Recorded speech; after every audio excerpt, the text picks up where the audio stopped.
late because I was really thinking hard about what it is we wanted Kyler Murray to do at his pro day. And really, I come to the conclusion that Kyler didn't have to do anything at all. He didn't even have to show up to this thing. They could have had their pro day. They could have trotted out Rodney Anderson for interviews, Marquise Brown for interviews, and everybody could have gone home. Would have robbed Carson Meyer of an opportunity to show out. Would have robbed Curtis Bolton of having the best overall day of anybody who decided to show up to this thing and participate. Would have robbed Joel Blumenthal of being the fastest person in the building that day, at least running the 40-yard dash, for which he dropped 4.5. Miles Tees wouldn't have shown everybody he's got 4.5 speed. You would not have seen Cody Ford, Ben Powers, Drew Samia, or Bobby Evans put the work in, get their sweat on, in front of not just the 32 teams, but 19 folks from ESPN, 15 folks from the NFL Network, and over 80 credentialed media members for more than 100 people who cut a check covering college football to be there, to say nothing of the coaches and the families of each and every last one of these kids that was going through a pro day. And yeah, you didn't get to see Kyler Murray run his 40, but you didn't get to see him get weighed, or excuse me, you didn't get to see him get height measured for how tall he is. He got weighed. Came at 207. Big whoop. His hand size is still the same that it was a couple weeks ago. Big whoop. But what were you really expecting to see if he dropped a fast 40-yard dash? You really wanted to watch it? You really wanted to watch 4.3 seconds of whatever? You're going to have it on loop? You're going to DVR that? Is that what you wanted out of Kyler Murray? Or did you want to know that the guy could throw the football? If you didn't watch any of OU play last year, and many of the teams that were scouting him at the pro day didn't, yeah, you want to see him throw, and you saw what we all saw. A guy that absolutely knows what he is, how he is, and has an effortless laser of an arm. Anybody that was out in routes with him was catching the ball or had it on them. It was what we just kind of saw, man. We'd seen it when they were coming after him. You thought he was going to look worse with guys running against air? Now, cool for Jim Zorn, who put together a pretty good script.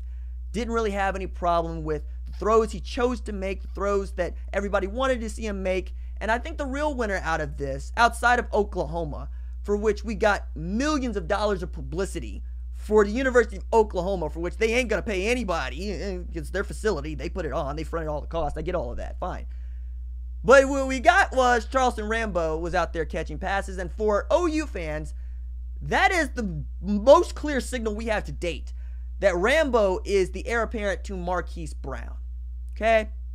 It also speaks volumes that Kyler Murray trusted Charleston Rambo, a redshirt freshman, to be out there catching passes. And if you watch the on-demand recap video, you'll know Charleston Rambo was allowed to be out there because the American Football Coaches Association, NFL, come up with some guidelines that allow for 5 underclassmen to participate in the pro day to kind of help out with things, and they can petition for more.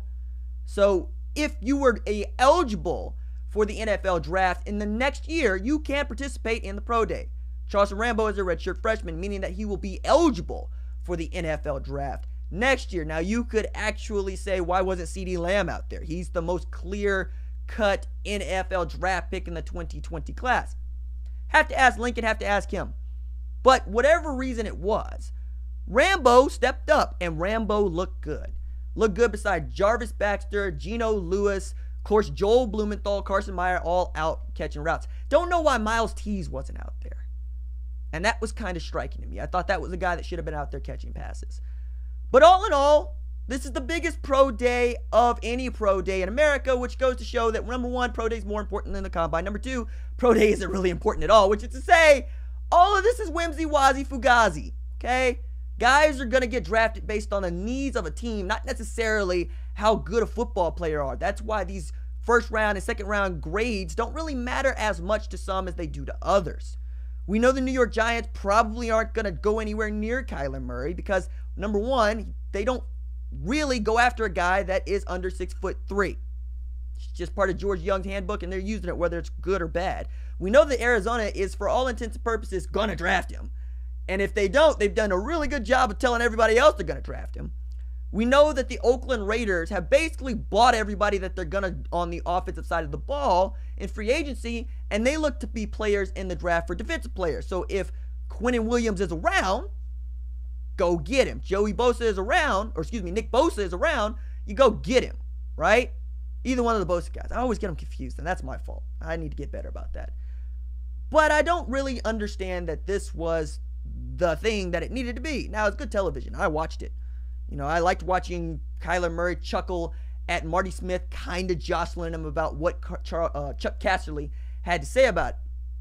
But, it is what it is. And at this point, all signs point to Kyler Murray going to the first round, Hollywood probably going to the back of the first round, Cody Ford going toward the back of the first round, and then crapshoot.